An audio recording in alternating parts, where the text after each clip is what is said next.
আমরা প্রতিদিনের মতো আজকে ডিউটির সময় ডিউটিতে বের হলাম। প্রায় 1 ঘন্টা পরে অফিস থেকে একটি কল আসলো, নিমতলাতে একটি অ্যাক্সিডেন্ট হয়েছে, আপনারা দ্রুত ওখানে যান। গতিসীমা মেনে আমরা দ্রুত ঘটনাস্থলে পৌঁছাই। ঘটনাস্থলে পৌঁছে দেখতে পেলাম একটি মালবাহী ট্রাক রেলিংয়ের উপরে তুলে দেয় এবং সেখানে আটকে যায়।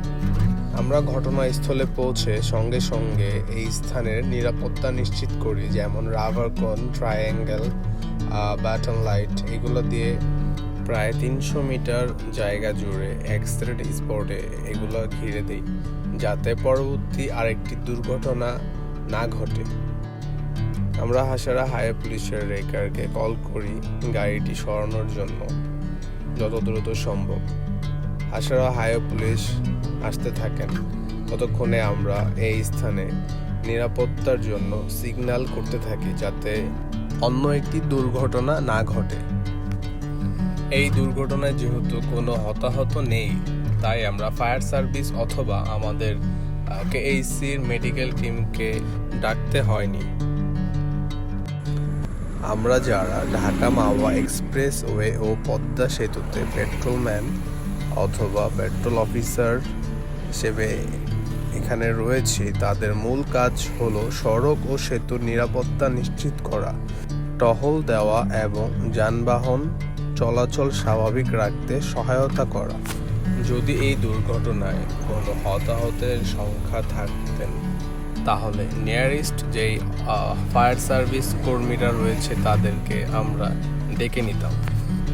যেহেতু এখানে কেউ হতাহত নেই, তাই আমরা শুধু রেকারকেই ডেকেছি। রেকার আসবে এবং গাড়িটি নিয়ে যাবে।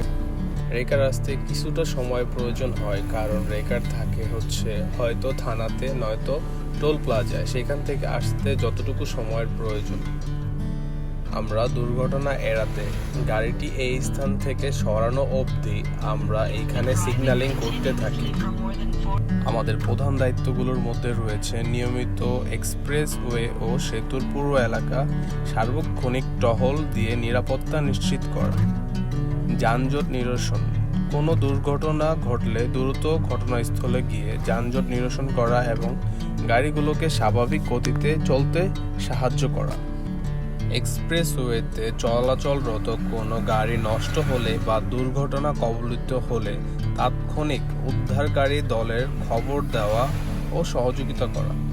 এক্সপ্রেসওয়েতে নির্ধারিত গতিসীমা মেনে চলতে চালকদের নির্দেশনা দেওয়া এবং অবৈধ পার্কিং বা ওভারটেকিং রোধে কাজ করা।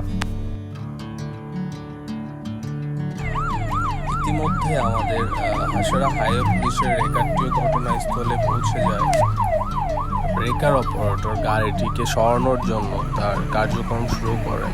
দুর্ঘটনাস্থলে আমরা নিয়মিত সিগন্যালিং করে থাকি, কারণ এই সময় চালকদের চোখে প্রচুর ঘুম থাকে।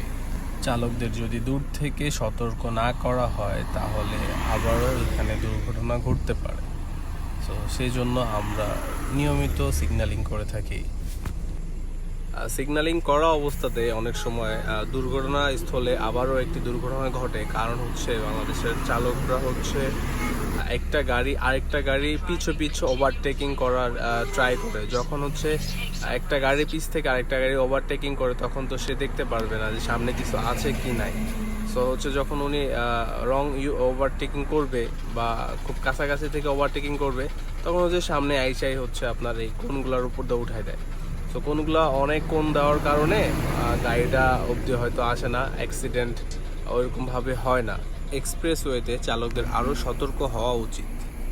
যাই হোক, অবশেষে গাড়িটি হাসারা হাইওয়ে রেকারের মাধ্যমে টেনে নিয়ে যায়।